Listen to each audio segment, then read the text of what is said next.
And now what I'd like to do is, there's a topic in the book that talks about acid rain, and I just wanted to go over that so we see the effect of acid rain and where it comes from, and how in power generation it occurs naturally, how we can try to abate it, but still stuff gets in the atmosphere.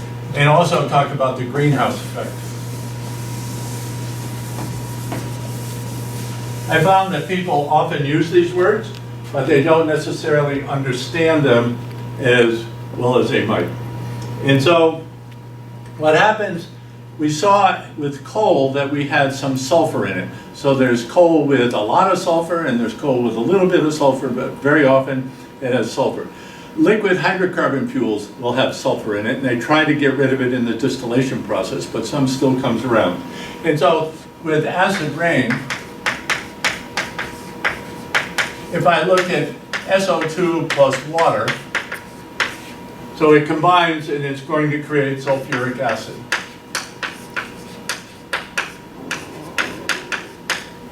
So I have this problem of sulfuric acid, and what happens with nitrogen, so at high temperatures,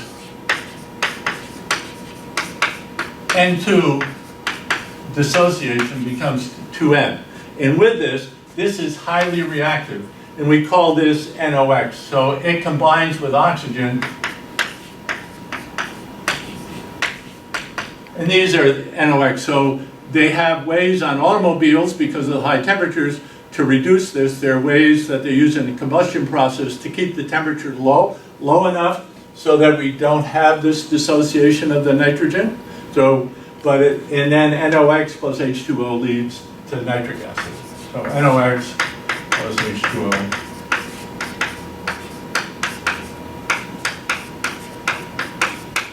And so what happens is, this goes up in the air, so the products of combustion go up in the air.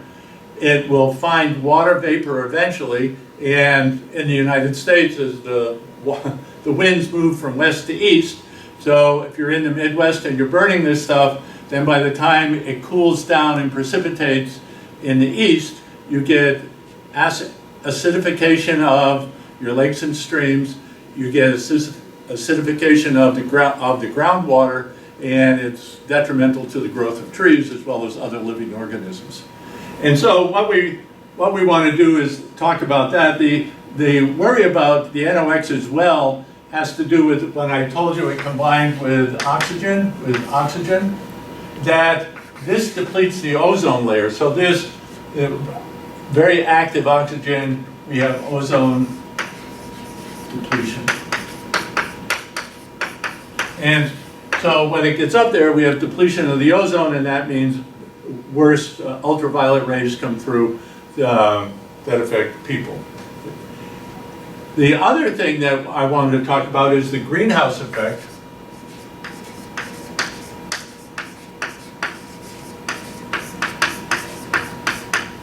And so with the greenhouse effect, which you experience even if you don't go in a greenhouse, with your car, if you leave your car with the windows rolled up, and the temperature inside the car gets very warm, much warmer than outside.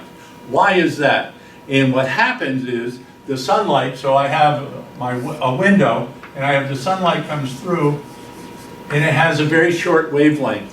So here's the light, and it has a short wavelength, and it goes through the glass. It then, let's say I have a seat here, so it hits the seat and is re-radiated out. But the wavelength of this is much longer, and the glass is opaque to that. It doesn't let it out. And so the energy gets trapped in there and you build up temperature. So this is how greenhouses work. And so what happens with CO2, carbon dioxide in the atmosphere acts as a greenhouse effect for sunlight coming in. Now, it's not as dramatic as glass, okay? So that isn't true. But it has that effect a little bit, which causes warming of the earth. And where does the CO2 come from? So we have CO2 acts like glass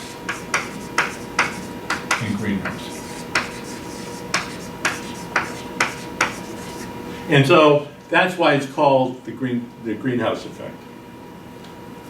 What I'd like to do, so that's where this comes from. So when we burn hydrocarbon fuels, you have CO2 generated. We have a lot of CO2 generated, and for a long time people viewed the atmosphere as an infinite place for it to go.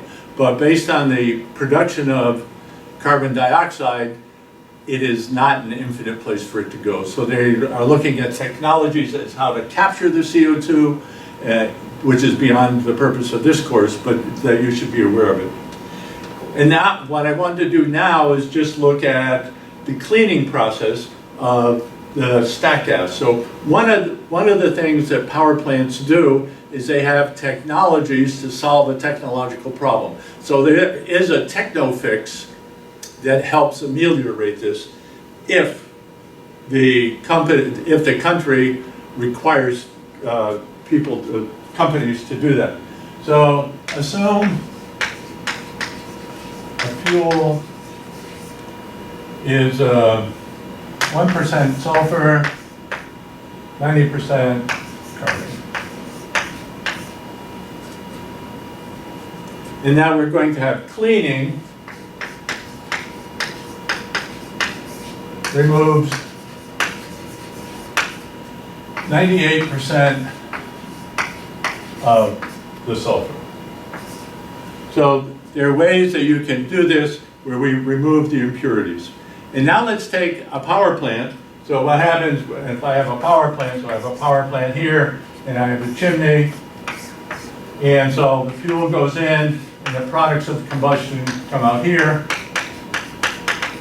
And so within the power plant, they have a way to remove this. Now, obviously, it increases the capital cost and the operating cost of the power plant. Let's assume that there are 3 times 10 to the 6 kilograms burned daily.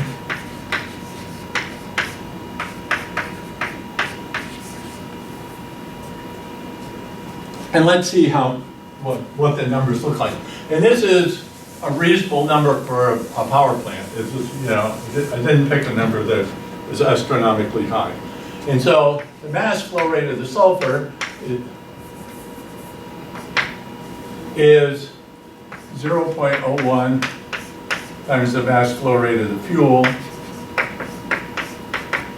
is equal to 30,000 kilograms daily.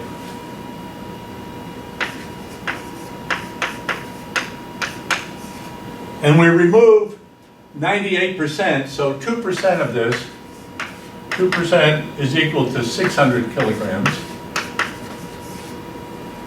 And we see, right, 2%, so this is the amount that's released.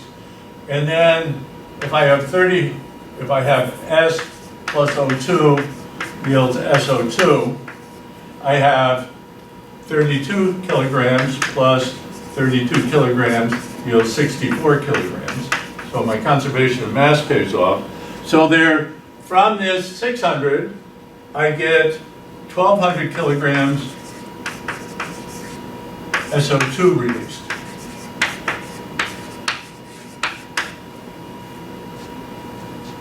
And the amount of carbon. So I have this released daily from one power plant, and so this contributes to acid rain. Even though they put in things to get rid of the sulfur and all that sort of stuff, and the dirtier the fuel, which coal is a dirty fuel compared to methane and gas, the dirtier the fuel, the more sulfur there is associated with it. And then if I look at the carbon dioxide, using the same plant. So the mass flow rate of the carbon dioxide is 0.9 times m dot f is equal to 2.7 times 10 to the 6 kilograms daily. And I have C plus O2 yields CO2. So I have 12 plus 32 yields 44 kilograms. And so the CO2 produced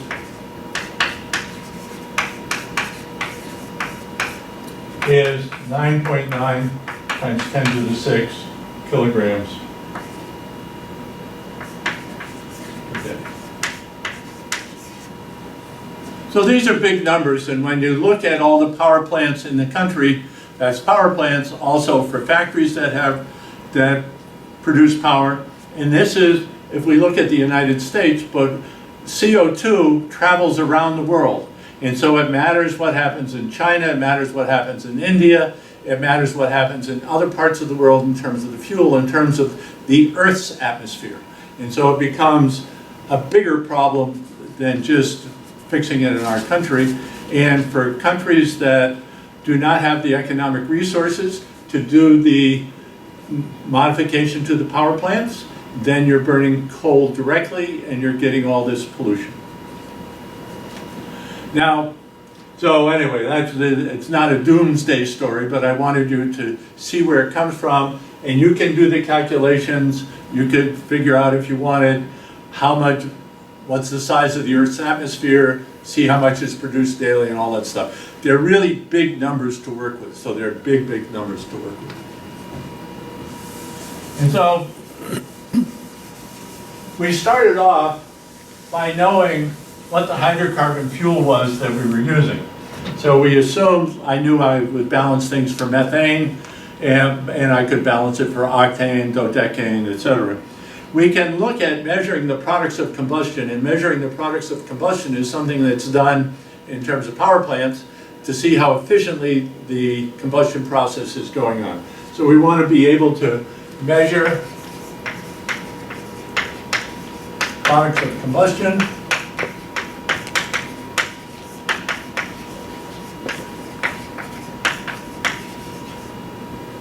And so we're able to minimize excess air.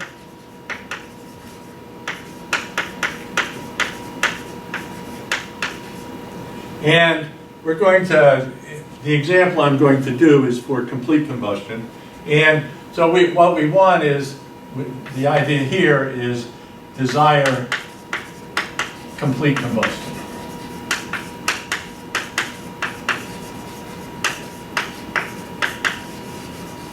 So if you have a power plant that's operating or a furnace that's operating, and you want all the potential, the chemical energy of the fuel converted into thermal energy, and that means you have complete combustion, and you want to use as little excess air as possible, and we'll see why from a first law perspective that this is desirable.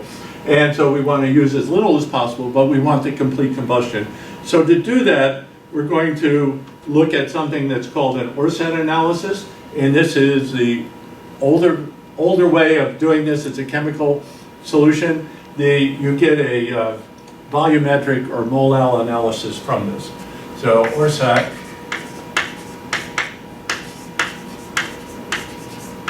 analysis, and this is on a mole basis.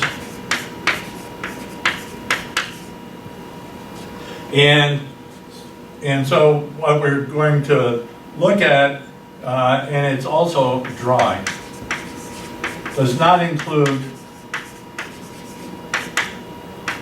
H2O in the products of combustion.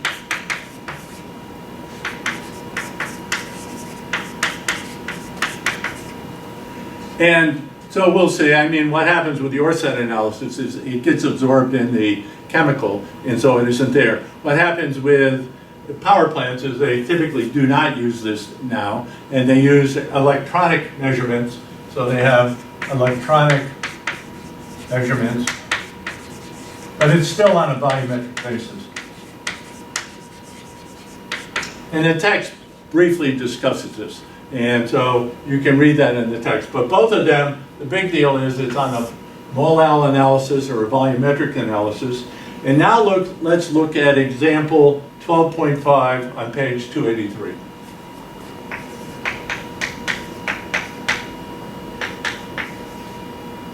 Or 383. So I want to look at that, and we're given, so you can read that problem, so you may want to pause, go read the problem and see what we're doing, because I'm not writing out all the words that are in the example. And so we have a fuel that's CXHY, so we're burning that, and the products are CO2, 12.5%, CO, 0.3%, O2, 3.1%, N2, 84.1%. And actually, what happens in the electronic is that they measure these, and this is found by subtracting from 100. And so that's how that's arrived at. And so now what we're going to do is balance the equation with air for these products. And so we're going to have CXHY plus C times O2 plus 3.76 N2. And you'll see there's a slight difference. The way I've been balancing equations is that I combine the O2 and the N2 together. In the text, they work separately. I think it makes more sense to have this be air, so that we're doing it that way, equals 12.5 CO2. So I'm balancing it. I write the percents as whole numbers rather than as 0.125. You could do it either way, but I find that it's easier dealing with whole numbers. 0.3 CO. And then we're going to rebalance everything. Rebalance backwards. Plus 3.102 plus 84.1 N2. Oh, and we have to add the water. Plus E H2O.